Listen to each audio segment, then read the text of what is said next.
আজি যেটো আশা তৰফৰ পৰা BTCক এটা দাবী দিছিলে যে বস্কো চেৰমাকো ভৱন নিৰ্মাণ কৰিব লাগে বহুত ঠাইত।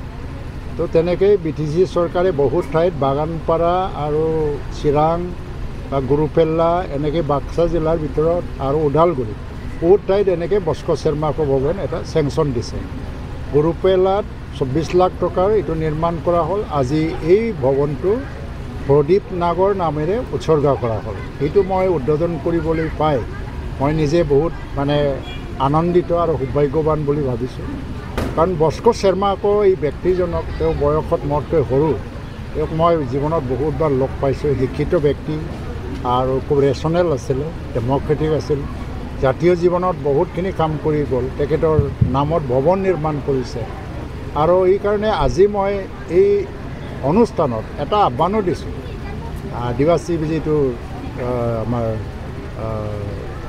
কি আচাৰ নেতাসকলক যে বস্কো চেৰমাকেও যিটো নতুন প্ৰজন্মৰ এজন নেতা আছিলে, শিক্ষিত ব্যক্তি, আমাৰ উঠি অহা নৱপ্ৰজন্মক আগলৈ লৈ যাবৰ কাৰণে একটা শক্তিশালী সমাজৰ বুনিয়াদ কৰিবৰ কাৰণে বস্কো চেৰমাকৰ নামত নৱপ্ৰজন্মৰ কাৰণে এটা মিছন আৰম্ভ কৰা ভাল। যে মিছনৰ দ্বাৰা দি প্ৰতিজন আদিবাসী ল'ৰা ছোৱালীক শিক্ষিত কৰিব লাগে আৰু অৰ্থনৈতিকভাৱে স্বাৱলম্বী কৰিব লাগে। আৰু পৃথিৱীত যিটো এটা চেলেঞ্জবিলাক আহি আছে, সেই চেলেঞ্জবিলাকৰ লগত মোকাবিলা কৰি পেলাই সমাজখন ওপৰত লৈ যাব পাৰিব লাগে। সক্ষম এটা future generation, capable and able future generation, সেইটো গঢ়ি তুলিবৰ কাৰণে এটা মিছন আৰম্ভ কৰক মই আহ্বান দিছোঁ। তেওঁলোকে অৱশ্যে ভাবি চিন্তি সিদ্ধান্তবোৰ ল'ব।